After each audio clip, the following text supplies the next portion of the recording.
A partir de agora, a Rádio Imperial passa a apresentar Nós Servimos, um programa com a produção e direção do Lions Clube Quitandinha. A apresentação, Doutor Paulo Magno. Bom dia, ouvintes da nossa Rádio Imperial. Aqui estamos mais uma vez com o nosso programa Nós Servimos, sob a chancela do Lions Clube de Petrópolis Quitandinha. Hoje eu consegui, rapaz, parece incrível. Tá difícil falar com ele agora, tá difícil. O homem agora tá importante pra diabo, a gente não consegue falar com ele. Hoje nós vamos bater um papo aqui com o nosso presidente da Câmara Municipal, o vereador Fred Procópio. Bom dia, Fred, tudo em paz? Como é sentar na cadeira número 1 da Câmara de Vereadores de Petrópolis? Como você está encarando esse desafio de ser presidente da Câmara de Vereadores de Petrópolis? A gente disputou a eleição, né, com um cenário, né, de ter um governo eleito e tudo seguir o rito normal. E no dia 30 de novembro até o dia 5 de dezembro ficou a incerteza se o prefeito Rubens Bontempo ia poder tomar posse ou não. Uhum. E aí a eleição da mesa diretora da Câmara passou a ser a eleição da Prefeitura. Exatamente. Então tudo isso está fora do que é o normal, do que é o comum. A gente pega uma Prefeitura agora com sérios problemas, né?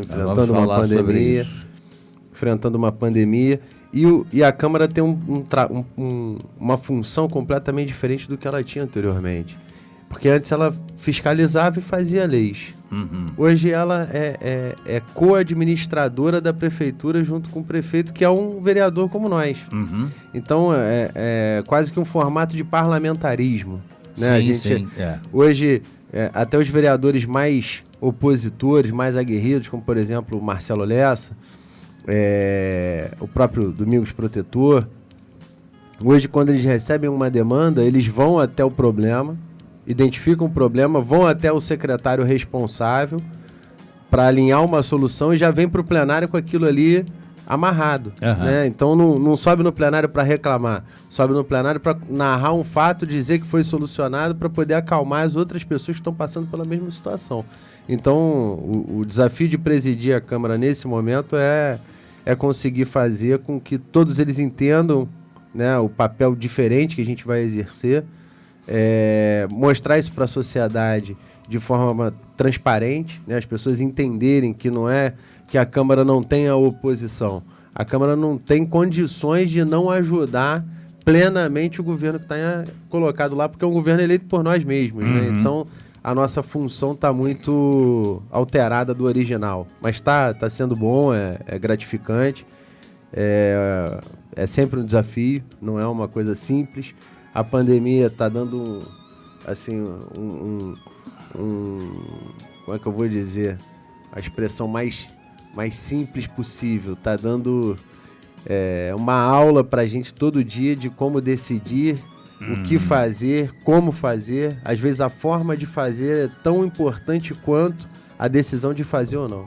Como foi feita a construção para que você fosse eleito vice-presidente da Câmara e, consequentemente, assumisse a presidência, já que o resultado de prefeitos está sob júdice e, logicamente, o vice assumiria a presidência da casa? A minha construção para a primeira vice-presidência ali foi inicialmente muito pressionada.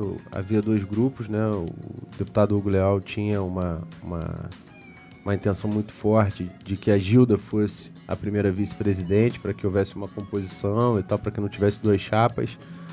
A gente acabou colocando algumas questões, eles não conseguiram chegar num acordo, e aí a gente acabou mantendo o projeto originário e deu certo, né?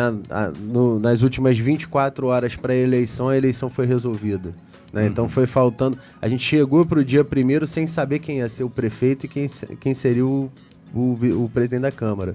Uhum. Né? Então assumir um governo também com isso, uma Câmara também com essa conjuntura é sempre muito difícil, né? Não houve um acordo de bastidor amplo que desse tranquilidade, que a gente pudesse começar, por exemplo, a fazer uma transição. Isso não foi possível acontecer. Ô Fred, hoje nós podemos considerar a nossa Câmara independente do Poder Executivo, sem interferência direta do prefeito? Hoje sim, porque na verdade o prefeito é que tem muito mais interferência nossa hoje, né? Porque ele é um vereador como nós, executando uma função diferente, colocado pela gente, e a Câmara é que dá sustentação a ele para poder fazer tudo isso, né? Porque ele não tem um mandato de 4 anos, ele tem um mandato de alguns meses e ele precisa de ajuda para poder atravessar esses meses da melhor maneira. Então, todas as questões da prefeitura normalmente são decididas junto com a Câmara, né? E aí não com a presidência da Câmara, mas com todos os vereadores. Todos eles têm muito acesso ao prefeito e ingerência sobre as decisões que são tomadas. Não teve decisão... a gente ficou sabendo da decisão pelo jornal. Isso nunca aconteceu nessa gestão, né? A gente sabe que em outras legislaturas isso acontecia direto. Pois é. Na outra legislatura, a Câmara estava pendurada no prefeito, né? Como é sua relação com o prefeito Igor Ramos? É a melhor do mundo. Não tenho dificuldade nenhuma de relacionamento. A gente até... a escolha do partido político para disputar a eleição foram decisões que a gente tomou juntos, para a gente não disputar a mesma vaga, para que a gente pudesse chegar na Câmara juntos. Porque, na verdade, a nossa relação começa lá atrás. Quando o vereador Dudu vai afastado da Câmara, fica foragido por aquele período todo e tal, eu fui o primeiro suplente a assumir por uma decisão judicial. Uhum. Em seguida vieram Jamil Sabra, que foi candidato a prefeito, Ingo Rames, que é o atual prefeito, Ronaldo Ramos, que agora é vereador eleito, Marcelo Lessa, que também é vereador eleito, e o Marcelo Chitão, que também é vereador eleito hoje. Uhum. Né, eram todos suplentes, assumiram a Câmara junto comigo, 2, 3 meses depois de eu ter assumido a Câmara, e a partir daquele momento ali, o meu gabinete, primeiro o meu jurídico forneceu todos os argumentos para o jurídico deles montar a ação que daria posse a eles, né? Uhum. Então isso já foi um gesto ali de aproximação muito forte. Teve suplente que acabou contratando o meu jurídico, o mesmo advogado que fez para mim, fez para 2 deles. E a nossa relação começou a surgir dali. Então a gente tinha uma Câmara muito aparelhada, e quando chega essa, que eu brincava, que era a bancada dos suplentes, quando essa bancada chega sem compromisso nenhum com ninguém, só com quem votou na gente, a gente estipulou a pauta que a gente queria e viemos avançando numa série de questões. Então a nossa relação surge dali, né, da adversidade, das dificuldades de enfrentar aquele sistema que a cidade passou aí, vergonha tendo ele ao longo de alguns anos. Realmente. E agora está... E com o tempo, e com as decisões e com os percalços da vida, a relação foi só se estreitando, se estabelecendo, como é com o Jamil, que almoçamos juntos essa semana, ele está no estado hoje, e veio falar comigo, eu estou no estado e a gente tem recurso, eu quero ajudar a cidade, queria que você me ajudasse a pensar. Então, a gente criou ali, o Marcelo Chitão virou um irmão também. Então, é na adversidade que você fortalece as amizades, né? Então, a relação com o Ingo começou assim e só vem se consolidando. É um cara muito correto, é um cara do bem, honesto. Então, não tem nada que a gente brigue, não. Pode até discordar de uma coisa ou de outra, de uma postura ou de outra, de uma posição. Eu achar que é o momento de fazer isso, ele achar que não, que é melhor esperar um pouco. Mas aí são decisões estratégicas, não tem rusga nenhuma. A relação da Câmara com o prefeito é totalmente independente, porque temos vários partidos formando o nosso legislativo. Sim. Hoje a gente tem ali como é que eu vou lhe dizer, uma heterogeneidade muito grande de ideias, de projetos e de partidos. Por exemplo, a gente tem eu chamo de extrema esquerda, o Yuri sempre diz que não, mas eu chamo de extrema esquerda o PSOL. Sim, lógico que De um lado, e o PSL do outro com o Otávio Sampaio. Uhum. Tenho relação excelente com o Yuri, de amizade, de irmão, e relação excelente com o Otávio. E a gente sabe respeitar quando o Yuri traz uma pauta dele, ele entende que determinados vereadores vão votar porque não tem dificuldade com aquilo, outros serão contra, e eu em momento nenhum sento em cima das pautas deles, ou deixo de pautar para evitar qualquer tipo de debate no plenário. Então a Câmara tem hoje um nível de discussão completamente diferente. A gente tem um Domingos Protetor, que é um cara identificado com uma pauta específica, que é a pauta da causa animal.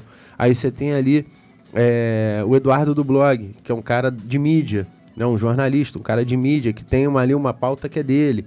Você tem o Mauro Peralta, que é um cara da saúde. O Domingos eu entrevistei, foi um cara legal, até a entrevista dele foi muito bacana, boa, muito legal aqui. O Eduardo não me deu bola, não quis conversar comigo. Acho que ele está com medo de conversar comigo. Pode ser que seja. Rapaz. Eu já disse que essa gente tem medo de conversar comigo. Eu não sei por que tem medo de conversar comigo. Eu não mordo ninguém, porra. O Domingos hoje é o vice-líder do governo, né? E assim, é uma das figuras mais decentes que eu já conheci. A entrevista dele foi muito boa, o pessoal gostou muito, elogiou muito a entrevista dele. É um dos caras mais decentes que a Câmara tem hoje, é o Domingos, de postura, de retidão. Na atual legislatura eu já consegui entrevistar ele, o Mauro Peralta, e só, porque a turma tá recolhida. Engraçado. Marquei com um, não veio, marquei com o outro, não veio. Estranho, mas deixa lá. Como você, Fred, está conduzindo a sua gestão? Alguns vereadores querem naturalmente realizar obras. Outros querem economizar mais. O que vai nortear a sua gestão frente ao Legislativo Municipal? Quais são seus objetivos agora como presidente da Câmara e quais as primeiras medidas como presidente? Olha, a gente já começamos a fazer uma revisão de contratos, né? A Câmara precisa de reparos. A gente não vai promover grandes obras, não é momento de se gastar dinheiro com grandes obras. Vamos equipar melhor a Câmara de equipamentos de tecnologia, né? Computadores que estão todos obsoletos, atrapalha o andamento do Legislativo, atrapalha a produção legislativa dos vereadores. A gente tem uma licitação que vai ser aberta agora de manutenção, então de contratação de servente, pedreiro, pintor, para manter a casa, né, para reformar, mas para manter a casa. A gente tem reparo de telhado para ser realizado, mas nada disso através de um grande contrato, grandes empreiteiras. Isso aí eu quero um pouquinho de distância na minha gestão. Então, vamos tentar promover mais economias, né? Mandamos agora para o Executivo 3.800.000 de recursos acumulados, que a casa já tinha, e que a gente não vai precisar gastar, então mandamos de volta para o Executivo. E ao longo desse ano eu já estou estimando mais 2 milhões de reais de economia. Como você... muitos vereadores foram eleitos pela primeira vez. Como é lidar com esse fenômeno, já que muitos não conhecem os meandros dos bastidores do Legislativo? É bom e às vezes engraçado. É bom porque você não tem gente ali viciada, né? Como é tudo novo então tem alguns que são viciados, né? A turma mais antiga sempre tem um ranço, né? É igual o cara que já passou por 3 casamentos, ele chega no quarto mais magoado, né? Sempre chega machucado de alguma coisa. Entendi. Então, tem gente que como tá mais tempo, tem alguma resistência ou outra e tal, tem ali suas manias e a gente respeita. Mas a relação hoje na Câmara, graças a Deus, a postura dos vereadores tem sido muito republicana. Não tem... Assim, a gente, quando tem algum embate, quando tem alguma discussão, é por alguma coisa que é legítima. Não tem uma discussão de, o meu bairro não sei o que, se não me der isso, então eu vou pautar o projeto tal para prejudicar o prefeito, para prejudicar o governo. Não tem esse tipo de chantagem que era antigamente, entendeu? Então hoje a gente tem ali, volto a dizer assim, gente muito identificada com as pautas. Então, por exemplo, o Domingos defende a causa animal. Então, tudo que é da causa animal, se você não tiver com ele, ele fica chateado contigo. Isso aqui é importante para mim. Ele passa de porta em porta, de gabinete em gabinete, dizendo que vai para o plenário e que ele gostaria que as pessoas estudassem a matéria, se tivesse dúvida, tratar com ele. Então, assim, a pauta chega no plenário muito mais suave. Eu tenho evitado o regime de urgência nos projetos do governo. Né? Então, o regime de urgência, normalmente eu tenho dado 2, 3 dias para pelo menos dar tempo dos vereadores estudarem. Sim. Eu me lembro, quando eu estive na Câmara lá no lugar do Dudu, no período de 7 meses lá, enquanto ele esteve afastado, o projeto chegava 2 horas da tarde para ser votado às 4. Então, assim, você não tinha tempo de emendar o projeto, de corrigir. Isso realmente é um terror, né? Então, é muito ruim. eu estabeleci isso até muito a pedido da vereadora Gilda. Tem alguns que têm uma certa dificuldade também até de poder, às vezes, entender. Sim, tem matérias difíceis, né? Que são difíceis. Tá aí a reforma da Previdência, uma questão delicada, a gente tem que discutir. Exato. Então, nisso aí, o Ingo tem muita sensibilidade, até por ter sido presidente da casa, ele tem esse tato, manda a matéria com prazo, ainda que seja um prazo pequeno, mas um prazo para a gente poder estudar, debater entre a gente, chamar o jurídico da casa, ter um parecer, ter chama a contadoria para poder fazer ali, confirmar aqueles números que estão sendo apresentados, se de fato vai ter economia, se não vai, porque não dá tempo de você fazer isso em meia hora. É lógico. Né? Você precisa estudar isso com mais profundidade, porque é o futuro da cidade. Como que você avalia a atual Câmara de Vereadores e a sua composição? Eu acho que a população deu o recado, assim, de forma bem... Falei isso na primeira entrevista que eu dei, comemorando ainda ali na Praça Dom Pedro. Por coincidência, encontrei o grupo do Ingo ali, dando entrevista para o Giro Serra, parei, dei entrevista para o Giro também. E mantenho essa convicção. A população deu o recado, né? Ela elegeu... De evangélico a espírita, de esquerda, direita, de tudo quanto é matiz, ramificação, né? Exatamente, tudo quanto é matiz política teve espaço e a gente viu gente simples e sem estrutura de campanha fazer 1000 votos. Já que a gente está falando sobre esse assunto, você acha que o resultado das urnas mostraram que o povo petropolitano não ficou nada satisfeito com a última legislatura e exige um pouco mais de respeito no trato com a coisa pública? Sem sombra de dúvida. Isso aí eu não tenho dúvida nenhuma de que a população estava atenta, diferentemente do que todo mundo fala no meio político. Ah, não, o povo tem memória curta. Não tem, não. Naquele caso ali não teve, não. Ali eles entregaram a fatura. Teve gente que teve 4.000 votos e fez 400. Pois é. O cara perder quase 4.000 votos em 4 anos é perder 1.000 por ano quase. Exatamente. É surreal. Então, assim, a população mostrou com muita identidade que essa questão de ser amigo, ele separou a questão da amizade da questão política. Ó, eu adoro o fulano e tudo, mas o que ele fez eu não concordo, então dessa vez eu vou votar no Beltrano. E mudou o voto e largou o cara no sereno. E aí elegeu o Mauro Peralta com 1.200 votos, elegeu o Domingos Protetor, que era um cara que nunca disputou a eleição, com 2.600, né? Então, assim, o Yuri Moura com 3.700 votos, o próprio Otávio Sampaio. Então, assim, a população procurou aquilo que ela acreditava e se identificava e depositou o voto ali. E fora a abstenção. A abstenção, muito em virtude até da própria pandemia, mudou muito do espectro da eleição, porque o idoso não desceu para votar. Esse cara não saiu de casa para votar porque a família mesmo falou, não vai, melhor não ir, melhor não ir, melhor não ir. Então lá no Carangola, por exemplo, onde eu sou, teve muita gente que sempre votou em mim, que nessa eleição falou, poxa, eu não vou poder ir, Fred, poxa, uma pena, mas dessa vez você vai ganhar, nós estamos rezando muito e tal. E era quem? Era aquela senhorinha do bairro, era aquele senhor do bairro, amigos do meu avô, da minha avó, da minha mãe. E então, sem a participação desse público, também alterou muito o resultado da eleição. É um público de opinião e que faz questão de votar. E dessa eleição ele acabou não participando, sendo tolhido por causa da pandemia. Então isso também alterou um pouco o cenário, porque reduziu muito o coeficiente eleitoral. Permitiu que gente com menos voto ganhasse. Nós tivemos uma abstenção monstruosa. Monstruosa. Uma coisa absurda. Exatamente. Inimaginável uma coisa dessa. Foi muito grande, muito grande. Quais as medidas que a nova Câmara pretende adotar para demonstrar o respeito aos eleitores e aos cidadãos de nossa Petrópolis? Eu acho que essa questão da economia, para mim, é o fator determinante. Porque, por exemplo, com a economia que a gente promoveu, abrimos 51 leitos no Hospital Santa Mônica. Só foi possível graças a esse recurso da Câmara.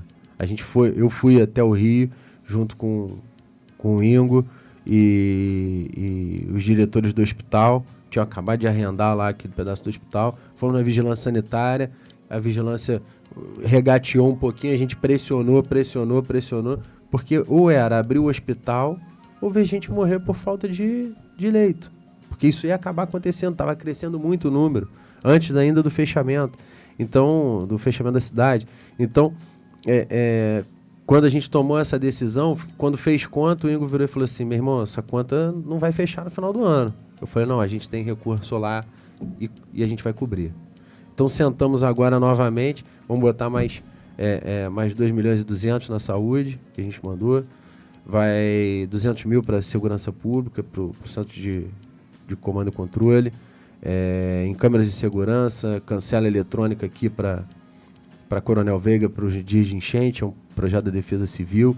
Então, quando eles tiverem sinal de que o rio vai transbordar, ele já fecha a Coronel Veiga, que é para ninguém ficar ilhado ali dentro, para ninguém ser arrastado pela correnteza, num evento aí que na nossa cidade, infelizmente, é recorrente, que é o enchente da Coronel Veiga. Desde que eu me conheço por gente. Exatamente. Vamos colocar ali 450 mil na Secretaria de Obras para manutenção de equipamento. Tem muita máquina quebrada.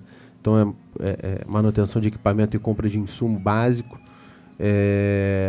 Desenvolvimento econômico, a gente vai botar lá 150 mil para um projeto de residência de software em parceria do Serratec e LNCC. Então, serão 60 alunos, bolsistas, estudando tecnologia para poder prestar serviço para as próprias empresas depois. Então, tem algumas coisas ali que a gente conseguiu direcionar recurso, de acordo até com o que os secretários mais apontaram que era necessário. Você falou aí a respeito de barreiras sanitárias e tal. Você acha que isso deu resultado? A barreira sanitária tem dois efeitos. O primeiro, assim, é psicológico, como é a cabine da PM na 16 de março. O PM girando faz mais segurança do que a cabine. Porque ali não está funcionando nada ali. Mas a presença da cabine inibe o crime, né? Vamos dizer assim. Dá uma sensação... Ponto, né? Porque semana passada tivemos um assalto ali a 100 metros deles, né? Tivemos. E ninguém viu, tinha ninguém na cabine. Uma vergonha. Pintaram o vidro de branco, agora a gente nem sabe se tem gente. Pois é. Bom, já atrapalha. Bom, deixa eu ficar quieto. Então, assim, é mais uma sensação de cuidado em si do que a garantia de que quem está contaminado não entre. Porque não tem como fazer o teste ali na hora, o SWAB, que é o mais seguro. O teste rápido acaba falhando, né? Tem uma margem de falha muito grande. Mas o cidadão, quando vê que tem uma barreira e que tem gente voltando porque não tem autorização para acessar a cidade, ele percebe que há um cuidado. E isso a gente precisava sinalizar. Porque senão você não consegue falar para uma área de comunidade, como é a minha lá no Carangola, que o comércio precisa fechar. Porque ele não vai respeitar, porque mais nada está sendo feito. Pois então, mas você não acha que esse negócio de lockdown, como até o próprio ex-presidente FHC reconheceu que foi a pior coisa que poderia acontecer, que a economia não pode parar? Ele deu essa entrevista ontem. Olha, eu dei uma entrevista para a Tribuna, falando que naquele momento eu era contra o lockdown. Apanhei igual cachorro sem dono. Do meu protetor que não me escute aí na rádio. Mas apanhei igual cachorro sem dono na rede social. Mas a minha convicção era, se tivéssemos fechado as entradas da cidade, controlado melhor, e aí com uma barreira de fato dura, que foi a que a gente acabou estabelecendo na segunda-feira, né? Não fechamos na sexta, na segunda-feira tivemos que tomar outras medidas. O prefeito teve que tomar outras medidas. Mas eu naquele momento ali, junto com ele, eu falei para ele, olha, eu não fecharia. Eu seguraria mais um pouco, porque ainda tem condições de segurar. Aí teve a fatalidade do governador vir para cá e fazer um churrasco. Aí acabou com tudo. A gente Aí mantiveram a cidade para receber o cara e na verdade não tinha nada disso. Aí a retórica política acabou atrapalhando muitas coisas. Mas, de verdade, eu estava convicto naquele momento e depois do fechamento com a volta agora, eu estou mais convicto ainda. A cidade não tem mais fôlego para suportar não dá. Vamos falir. Exatamente. Ô Fred, vamos fazer um pequeno intervalo, a gente volta já para o segundo bloco. Vai lá, Lucas. Estamos apresentando Nós Servimos, um programa do Lions Clube Quitandinha e a apresentação de Dr. Paulo Magno. Bom, ouvintes da nossa Rádio Imperial, estamos entrevistando aqui o nosso presidente da Câmara, Fred Procópio, batendo um papo aqui com ele. Ô Fred, quais são os seus objetivos enquanto estiver na presidência da Câmara de Vereadores?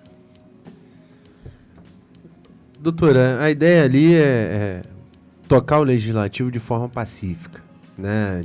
Democrática, transparente. Eu acho que a cidade sofreu muito em função de tudo que aconteceu com a Câmara na última legislatura. Né? E aí não vou entrar no certo, no errado, na defesa. Vou sair dessa discussão para dizer só do impacto social e econômico, do desgaste que a Câmara sofreu. A Heineken foi procurada por nós, pelo governo passado, para patrocinar a Bauerfest, ainda antes dessa loucura toda de pandemia. E numa reunião de 40 segundos, o diretor disse, olha, numa cidade com tantos problemas de corrupção, a nossa empresa não tem interesse de entrar. Eu também não votaria a minha. Ponto, a reunião acabou, não deu nem tempo de esquentar a cadeira, sentou, já levantou, saiu e acabou a reunião. Então, se a gente conseguir, né, e a gente vem, graças a Deus, conseguindo fazer isso, tocar a Câmara com um mínimo de equilíbrio, né, entre as mais variadas forças e nas discussões, para que aquilo ali não extrapole o ponderado e dar tranquilidade para o governo poder tocar a cidade, porque hoje o que todo mundo quer é poder retomar a sua vida. Eu escutei esses dias uma coisa que me chamou muita atenção. O prefeito, né, no caso prefeito eleito, né, embora não empossado, agora deputado Rubens Bontempo disse: eu ganhei a eleição porque eu entendi o sentimento do eleitor. E aí eu sorri meio sem jeito e falei: mas como assim, Rubens? E ele disse para mim: Fred, enquanto vocês ofereciam, vocês que ele falou, né, o resto da classe política, ofereciam um futuro melhor, eu dizia para o cara que ele ia retomar o que ele tinha perdido. E o que ele perdeu é muito maior do que aquilo que ele espera para o futuro. Então, não resta a menor dúvida. Então, assim, ele de fato entendeu isso e graças a ele ter entendido isso, o eleitor entendeu o que ele queria. Hoje, ninguém... a Câmara não tem um papel de revolucionar nada. Ela tem que trazer para as pessoas aquilo que as pessoas perderam, né? Então, nos nossos projetos, nos nossos... já que você está falando em projeto, por favor. Quanto vereador, tem algum projeto que você gostaria de colocar em prática como vereador? Você tem algum projeto especial que pretende ter prioridade? Tem alguns. Eu apresentei 2 agora, né? Votamos 2 agora na última semana, em especial, que eu acho que tem 2 impactos em segmentos diferentes, mas muito relevantes. O primeiro foi estabelecer convênios da prefeitura com os clubes de bairro.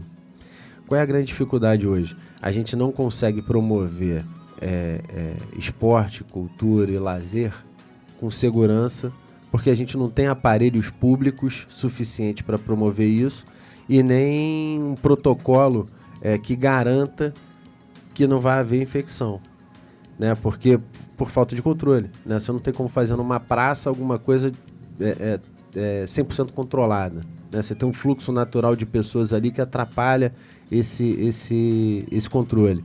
Então, a prefeitura, através da Liga Petropolitana, aportaria recursos nos clubes, para os clubes ficarem abertos no contraturno escolar. Não importa se a criança está no online ou se ela está no presencial. Depois da aula dela de manhã, ela almoça em casa e vai para o clube para poder ter ali atividades culturais, de lazer, esportivas, controladas, com protocolo, com regras. Para quê? Para poder acelerar esse processo de ressocialização das crianças. As crianças estão muito isoladas há muito tempo. É um problema sério. Problemas seríssimos de caráter psicológico.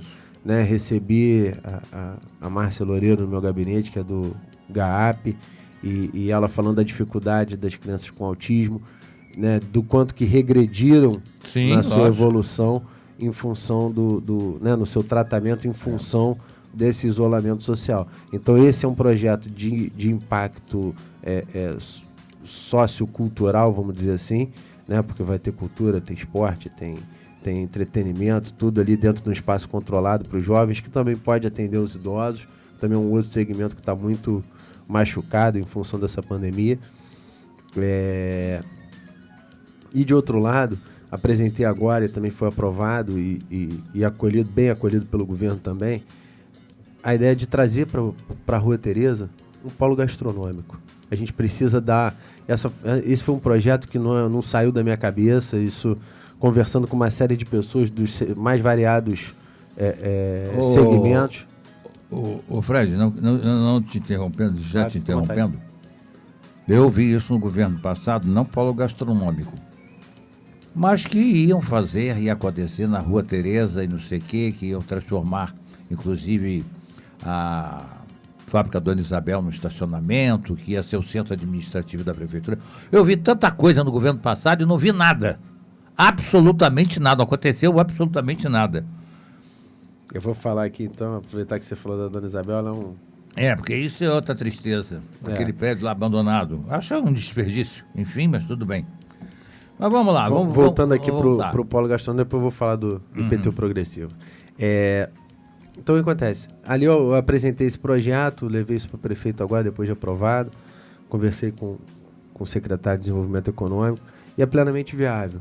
Porque conversando com donos de hotel, de comerciários na Rua Tereza, enquanto caminhei... Mudaria o foco da Rua Tereza? Não, na verdade atrairia um fluxo diferente. Vou te explicar o porquê. Um guia turístico virou para mim e falou para mim e conceituou o problema da Rua Tereza. Ele virou para mim e falou assim, a gente conversando, ele falou assim, Fred, eu pego as pessoas normalmente no meu carro, ou às vezes no carro delas, e faço um tour pela cidade, explicando tudo, mostrando tudo e tal. Quando chega na hora da Rua Tereza, eu identifiquei uma coisa, a Rua Tereza não é um passeio para família. Aí eu achei aquilo meio esquisito, mas como assim? Ele falou assim, olha, é natural, na hora que a mulher vira e fala assim, eu queria ir lá na Rua Tereza conhecer. O marido vira e fala, eu vou para onde agora? Porque ele não quer ir para a Rua Tereza comprar roupa, ele quer fazer outra coisa. Então, normalmente sentar na Boêmia para tomar uma cerveja, ou no Marovil, ou na Blue Point, ou em algum lugar assim, ou parar num outro lugar, ou num café aqui do centro, ou comer alguma coisa, comer um croquete do alemão, ele quer fazer alguma outra coisa que seja diferente. E a criança fica igual a bola de ping-pong, que não sabe para onde vai, não sabe se vai com a mãe para a Rua Tereza para caminhar, porque aí a mãe já sabe que a criança vai andar 30 metros, já vai estar cansada e vai querer voltar, e o pai quer sentar tranquilo, não quer ter aborrecimento. Então fica ele falou, é certo, chegou na conversa da Rua Tereza, a mulher quer subir, o cara não. Então, qual é a ideia que me trouxe e assim, conversando com alguns segmentos, eles entendem que é plenamente factível. Tem que se criar um outro atrativo dentro da Rua Tereza, e aí não precisa de espaços mirabolantes, coisas... A Dona Isabel, não pode ser um negócio mais enxuto, mas que tem ali as cervejarias artesanais, que tem comidas típicas como da colônia alemã, da italiana, da portuguesa, da própria japonesa, que ainda é uma festa menor um pouco, mas que a gente tem cultura aqui, e colocar isso lá em algum ponto da Rua Tereza. Encontrar ali esse espaço, provar o melhor dos mundos, para a ponta dela, para forçar todo mundo a passar por ela toda, para poder visitar, ver a porta das lojas e automaticamente influenciar na compra. Eu acho que é isso que está faltando. Tem para isso. Exatamente. Então, esse daí foi um projeto que eu apresentei, teve boa adesão. Eu acho que pode ser uma sobrevida aí para tudo que a Rua Tereza vem enfrentando, se a gente transformar aquilo ali num mix de atividade. Eu acho que também os empresários da Rua Tereza têm que ser reentusiasmados a fabricar os seus produtos, parar de comprar em São Paulo, concordo, coisa tudo da igual. China, e fazer, porque fica tudo igual, aí o pessoal não sobe mais a Petrópolis para comprar absolutamente nada. Ô Fred, as comissões internas da nossa Câmara vêm desenvolvendo seus trabalhos, principalmente a Comissão de Saúde, Sim. nesse momento de pandemia. Como nossa Câmara vem atuando junto com os demais poderes no que diz respeito à pandemia? Antes de falar da pandemia específica, vou até anotar aqui para não perder, eu, por iniciativa minha, criei algumas comissões. Comissão de revisão do Código de Obras. Então a gente tem reunião toda quarta-feira revisando o Código de Obras do município, que é de 1980. Já era. Já está para votar agora o Código de Posturas, que foi uma iniciativa minha, lá atrás, quando eu era suplente. O Dudu acabou voltando, eu saí, a presidência ficou com o Ingo, a relatoria ficou com o Jamil e o vogal era o Leandro Azevedo. Fizeram uma proposta, mandaram para o governo, ficou lá no governo esse período todo. Agora o Ingo botou a mão, já mandou para a Câmara e está pronto para votar. Estamos fazendo uma revisão também do contrato da Sinal Parque, comissão presidida pelo isso precisa mesmo. Otávio Sampaio. Também iniciativa minha, projeto meu, a abertura dessa comissão. Ainda tem 2 projetos que a gente ainda vai tocar. Um deles mais denso, 2 deles importantes, mas um deles plenamente dependente ainda do governo federal, que é a reforma tributária do município. O nosso Código Tributário já está desatualizado de uma série de coisas, a gente precisa rever, mas como tem uma proposta de reforma tramitando no Congresso, a gente vai esperar o fim dela. Foi sancionada pelo governo, está valendo a nova regra tributária, a gente já abre a nossa comissão aqui para adequar a nossa legislação à federal. E um Código de Processo Administrativo Municipal. A gente não tem isso, ninguém sabe prazo de recurso dos setores, forma de recurso. Então você depende sempre de um despachante, você depende sempre de alguém de dentro te informar o que você precisa para fazer. As coisas não são claras, então a ideia é normatizar isso de forma que o município funcione melhor. Né? Então isso aí foram comissões que a gente criou. Na pandemia, acabou que o trabalho da Câmara transbordou a comissão. A comissão centraliza ali os assuntos das pautas desse tema, mas as iniciativas vieram dos 15. Então, assim, tem mão de todo mundo, tem dedo, tem digital de todo mundo nesse combate à pandemia. E a comissão tem um papel preponderante que é de dar legalidade aos atos. Né? Como está se desenvolvendo a CPI instalada para apurar a aplicação das verbas destinadas à pandemia? Está avançando bem. Já teve agora a 3ª reunião. Vai terminar em pizza não, né? Doutor, foi uma coisa que eu pedi ao Mauro Peralta, que é o autor do pedido, e a Gilda. Eles fizeram uma primeira proposta, passou pelo nosso jurídico, e eu pedi ao jurídico que fosse duro, no seguinte sentido: essa CPI fica de pé? Porque se for mais uma CPI... capenga pessoal para constar, não adianta. Exatamente, por uma liminar derrubar amanhã não adianta. Exatamente. Ele falou, olha, desse jeito que tá, não fica. Fazer a palhaçada fica. que estão fazendo lá em cima no federal não adianta. Também não resolve. Eu falei, desse jeito que tá, não... Ele falou, desse jeito que tá, não fica. Esse primeiro pedido foi arquivado pelos próprios autores, entenderam o parecer jurídico, corrigiram. Eu ainda sentei com eles, conversei e falei, vocês têm certeza que esse é o momento? Porque o crime cometido no meio do ano passado, se é que houve o crime, se você apurar ele daqui a um ano, ele ainda está lá e a pessoa ainda responde por aquilo. Você não precisa correr agora com a CPI abrindo o CPI para poder apurar uma coisa com medo de perder, de prescrever. Isso não aconteceria. Então eu falei, vocês têm certeza? Eles falaram, não, tem certeza, agora a gente já anunciou, já falou para a população que vamos abrir. Eu falei, boa sorte.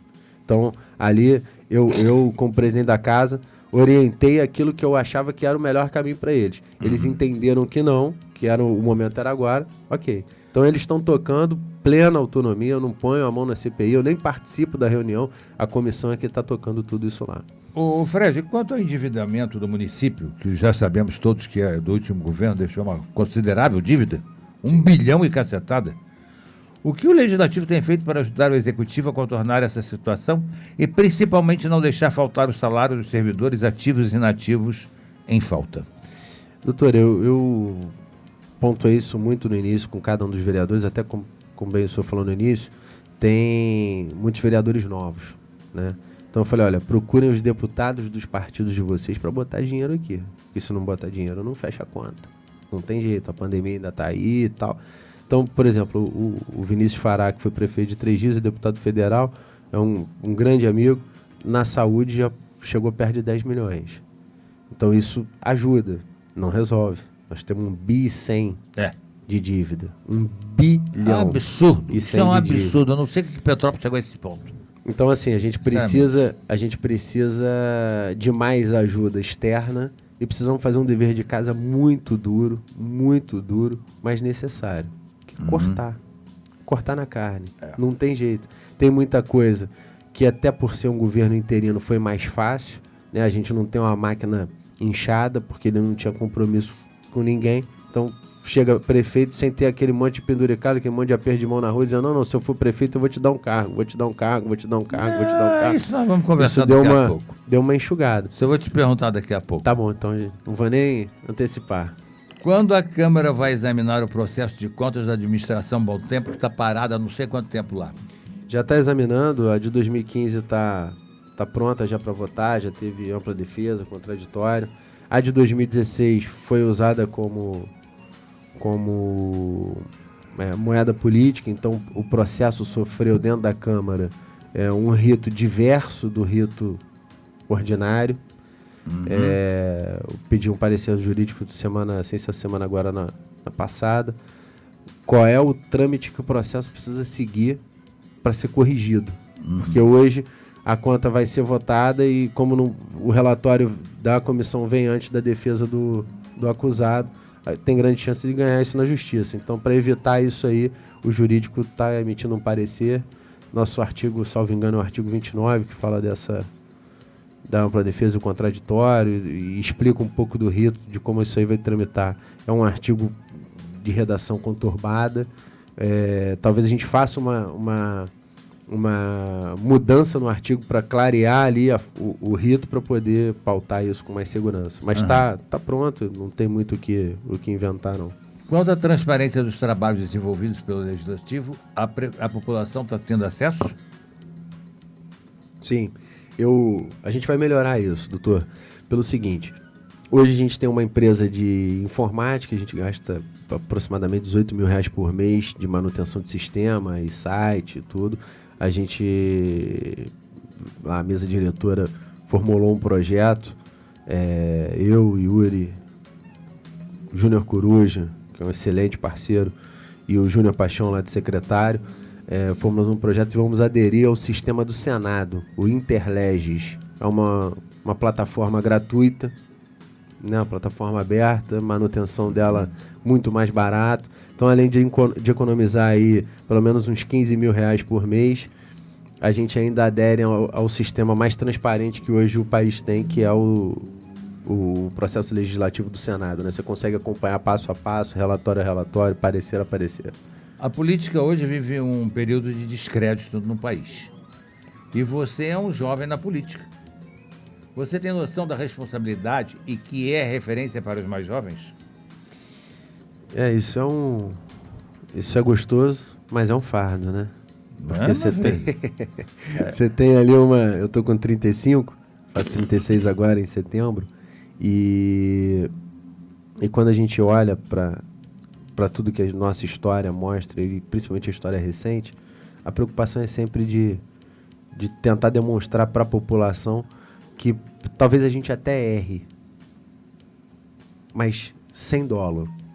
Erro porque tentou fazer certo e achou que estava indo no caminho certo e acabou errando. Mas não esse erro com dolo que a gente assistiu o país aí sofrer com impeachment, com tudo. E isso aí todos esses afastamentos na Câmara por causa de divisão de salário de funcionário, tudo isso, graças a Deus, esses serão erros que a gente não irá cometer. Ô Fred, uma das virtudes que um presidente da Câmara deve ter é promover o diálogo visando sempre o consenso e a unidade. Como zelar pela unidade com tanta polarização? Olha, por mais incrível que pareça, não está sendo tão difícil, porque todo mundo tem um mínimo ético, vamos chamar de mínimo ético, muito bem delineado. Então, assim, a polarização ali é de ideias. Então, chega no plenário uma pauta da direita, a esquerda vai contra, natural do processo. Mas não tem um interesse escuso por trás das coisas. Então fica muito mais fácil de você conduzir quando você sabe às claras o que move cada um dos vereadores, né? Então a gente tem uma Câmara muito mais heterogênea no sentido do ideal, mas muito mais homogênea no sentido de princípios. Então fica mais fácil de conduzir. Há poucos dias, o Dr. Henry Grazinoli disse num programa que a chapa que seria vencedora na eleição para a Prefeitura de Petrópolis seria do prefeito Ingo Rames, tendo você como vice, Fred Procópio, na atual presidência da Câmara. Essa fala teve muita repercussão. Até onde isso é verdade? Você é vice ou não é? Como é que é? Abre o jogo. O primeiro amigo sempre mente sobre a gente, né? Não, então, o Dr. Henry é muito meu amigo. Não vem com essa, não. Dr. Henry é muito meu amigo e um entusiasta da minha carreira, sempre foi muito cortês, muito leal comigo. Mas assim, hoje não tenho pretensão nenhuma de ser vice. Acho que o vice do Ingo precisa ser alguém com mais capilaridade, alguém com uma pegada mais popular, da comunidade até. Realmente está confirmado que o nosso atual prefeito interino será candidato a prefeito. É candidatíssimo, se Deus quiser. Só se Deus não deixar, porque pela vontade dele, pela vontade da Câmara atual, é candidatíssimo. Claro, em havendo aí decisões judiciais que corroborem aí para uma nova eleição. Mas eu entendo hoje que a eleição dele passa por uma capilaridade que naturalmente ele não tem, como eu também não tenho, porque a gente disputou a eleição de vereador, então você tem uma parcela muito pequena da população que te conhece. Precisa criar uma rede que ramifique o nome dele, o trabalho dele para as comunidades da cidade. Então eu acho que ele precisa de um vice que tem um outro perfil de voto. Eu tenho 2 perfis de voto muito engraçados. Eu tenho perfil comunitário, eu tenho dentro do Carangola, foram 455 votos nessa eleição. Normalmente a média é essa, 400, 450, um pouquinho mais. E 1.600 votos fora, que foram votos de opinião. Pois é. Né? Então são 2 perfis diferentes. Ô Fred, nós estamos chegando em cima da hora do nosso programa. Infelizmente, eu vou ter que terminar aqui o programa, né? Tá na hora, Lucas, tá? Ah, tá. Mas eu não podia. Você não ia sair daqui sem me dar essa resposta, mas de jeito nenhum. Né? Porque eu estou esperando essa resposta desde 2019. Eu não poderia deixar de cobrar de você uma resposta que está me devendo. Você está me devendo desde 2019. Aonde está e o que está acontecendo com o painel da Djanira retirado do Liceu Municipal? É verdade, eu estou te devendo. Eu estou te devendo isso. Foi pro restauro de fato. Saiu. Tava no Centro de Cultura, saiu do Centro... Desculpa, tava no Liceu. Foi pro Centro de Cultura para restauro, porque haveria uma obra no Liceu. E segundo consta, vou ficar te devendo a confirmação em tempos atuais, né? Porque essa era a resposta de 2020. Nós estamos em 2021. Tá no Centro de Cultura. A última informação que eu tive foi essa. Ainda tá lá. Parece que sim. Não levaram para casa ainda não. Ainda bem. Não, isso aí não. Ainda bem. De jeito nenhum. Bom, vamos ver se a gente restaura isso e coloca esse painel novamente no lugar, porque isso é um patrimônio da cidade. Eu fui aluno do Liceu, me lembro, passava por ele todo dia. Pois espetacular. Bom, gente, eu quero agradecer aqui,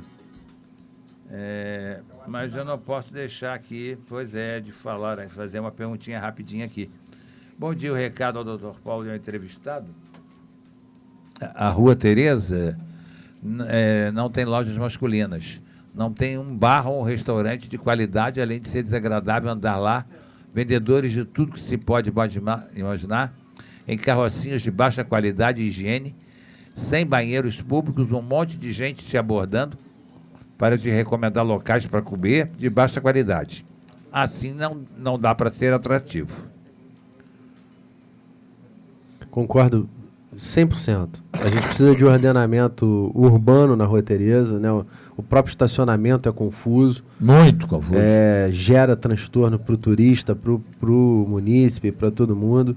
O fluxo do trânsito também vai precisar ser revisto. E o ordenamento desses vendedores ambulantes para uma cidade histórica, você precisa ter um mínimo de padrão. E isso que ele está falando aí essa despadronização das barracas é muito ruim. Pode ver que na Bauerfest, quando a gente monta barraquinhas também. Mas elas têm todas elas têm mas aí tem uma característica, tem uma arquitetura, um desenho, um design que te remete a uma coisa boa, né? Bauerfest tem, bom, deixa para lá, isso é para mais de hora. Quanto a cargos, isso continuou. Eu mesmo conheço uma meia dúzia que foi acolhida. Olha, isso é palavra dele, não é meia não, ele não tem nada com isso. Ele que está dizendo aqui. Quanto a cargos, Quanto a cargos, isso continuou. Eu mesmo conheço uma meia dúzia que foi acolhida. Isso no executivo. Tá. Aí eu não sei. Eu vou responder. Deixa eu ver qual é a próxima. Não, é só isso. É só essa? Só essa. Então, assim, tem lá essa meia dúzia aí que foi acolhida. Tem o seguinte, como é que é o nome dele? Marcos. Dia 1º de janeiro, que era quando o prefeito normalmente assume de fato a prefeitura, já dando posse ao secretariado, a gente ainda estava decidindo quem seria o prefeito. O Ingo não tinha convidado nenhum secretário ainda, a não ser o de Defesa Civil, para o caso dele ganhar a eleição e se tornar o prefeito. Então, como não houve transição, ele montou um governo interino, esperando uma eleição de 4 meses, que a gente já viu que não vai ser, né? Nós já estamos em maio, então já passou os 4 meses. Já passou da hora. Mexendo um pouco na estrutura e mantendo alguma coisa para a máquina continuar só girando, para não ter que parar, né? Para não ter que trocar o pneu com o carro andando. Então foi muito ruim, não teve essa transição. Por exemplo, final de mandato, dia 31 de dezembro, há uma exoneração automática de todos os cargos comissionados e funções gratificadas dos servidores. Sim. Quando o Ingo assumiu, precisou desfazer o ato das funções gratificadas e devolver a função gratificada para todos os servidores, porque a gente não tinha carro comissionado suficiente para tocar a estrutura da prefeitura. Então, por ter sido uma transição muito conturbada, né? Uma eleição muito conturbada, acabou que não pôde ser mexido nisso tudo, mas já é pauta agora nossa de reunião, uma mini reforma para começar a discutir aí justamente esses cargos aí de 3º, 4º e 5º escalão, para que a gente possa fazer as mudanças e oxigenar o governo, economizar recursos. Então vai ter gente que vai saindo, o cargo vai ficar vazio, para a gente poder fazer dinheiro, para poder pagar a folha de pagamento no final do ano. Eu gostaria muito de agradecer a sua presença aqui no nosso programa. É uma honra recebê-lo aqui novamente. Prazer todo meu. A gente tem um carinho especial com você sempre também. Eu espero não ter te colocado em xeque aí. De jeito nenhum. É um prazer. Acho que a gente tem, às vezes, que saber das coisas realmente, né? Então eu quero agradecer a participação aqui da Norinda do Vale da Vila Militar, da Sônia Eixo do Centro, Marilene Rua Tereza, do Hector do Alto da Serra, da Célia da 13 de Maio, do Ronaldo da Castelânia, do Antônio Carlos do Joaquim Gomensoro, Mário Guedes do Itamaraty. Hoje tem gente pro diabo, hein? Maria Regina das Duchas, tô adorando. Juracida Eduarda Silveira, Marco Antônio das Pedras Brancas, o Marcos Carneiro aqui, a Elizabeth Grabner. Quero agradecer também o Evandro, que está nos ouvindo aí pela primeira vez, disse que ia escutar o programa aí, é legal. Obrigado aí, Evandro. Também a Eunice, que está sempre sintonizada com a gente lá em São Paulo. O Zé Rossato, lá em Jabuticabal, São Paulo, também está aí no ar aqui com a gente. Tem tanta gente aqui falando com a gente aqui também. Aí, um abraço aí a todos os nossos ouvintes. Obrigado pela participação aí conosco. Ao Zé Roberto, a Olívia, enfim, a todos que interagem com a gente aqui nas nossas redes sociais. Também o nosso programa será postado aí depois no Facebook, para quem quiser ouvir. Né? Isso é bom, porque aí a gente depois pode cobrar do Fred tudo aquilo que ele falou. De Sua Excelência, inclusive o painel da Djaneira da Câmara Municipal de Petrópolis, inclusive o painel da Djaneira, que eu não vou abrir mão, já estou gritando disso há muito tempo. A Vera conseguiu botar, a Vera Cecília lá da FIP, conseguiu botar de novo aquele monumento lá, que tiraram e não sei como conseguiram agora, ela conseguiu recuperar lá para Itaipava. Parabéns, Vera. É assim, aí eu estou no painel da Djaneira, estou em cima. Há 3 anos que eu já estou martelando isso, mas vou continuar. Eu quero ver esse painel lá. Amém. Né? Fred, o nosso microfone para a sua despedida rapidinho, por favor, que nós estamos em cima do horário. Doutor, muito obrigado pelo carinho, agradecer a rádio, em nome de todos os funcionários aqui da rádio, aos ouvintes pelo carinho de participarem do programa, de perguntarem e mais do que tudo, de pararem aí 1 hora da sua manhã de sábado para poder escutar um pouco do que a gente vem fazendo, trabalhando e sonhando aí para a nossa cidade. O compromisso é de transparência, democracia e seriedade, né, no trabalho, é o que eu que eu mais tenho tentado impor lá na Câmara agora. Desejo a você sorte, desejo a você uma boa legislação. Obrigado. Uma boa legislatura, que você consiga realmente se projetar ali e fazer um bom trabalho. Amém. E manda um recadinho lá pro prefeito, que ele, quando era vereador, veio falar comigo. Agora, eu vou querer falar com ele, mesmo sendo prefeito. E ele vai com maior tranquilidade. Porque o outro fugiu de mim 4 anos. Vou mandar um áudio para ele aqui na saída agora. O outro fugiu de mim 4 anos, não quis falar comigo de jeito nenhum. Medo de mim danado, não sei porquê. A gente tentava marcar, mas não conseguia de jeito nenhum. Ah, tudo bem, não tem problema não, já acabou. Deixa pra lá. Bom, ouvintes, um abraço a todos. Eu quero desejar amanhã, pela passagem do Dia das Mães, um feliz Dia das Mães para todos os nossos ouvintes. A minha, infelizmente, já não está mais aqui. Já está descansando lá nos braços do nosso Pai Maior. Um dia a gente se reencontra lá, se Deus assim o permitir. Mas peço a Ele que permita.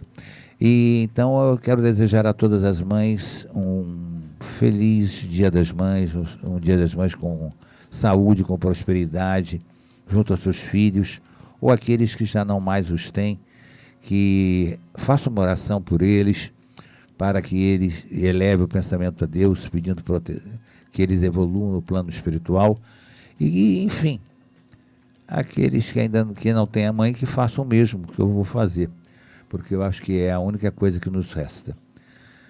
Um abraço a todos, feliz Dia das Mães e até sábado que vem, quando estaremos com mais um programa Nós Servimos, sobre a chancela do Lions Clube Petrópolis Quitandinha. Obrigado ao Lucas, obrigado ao William e fui!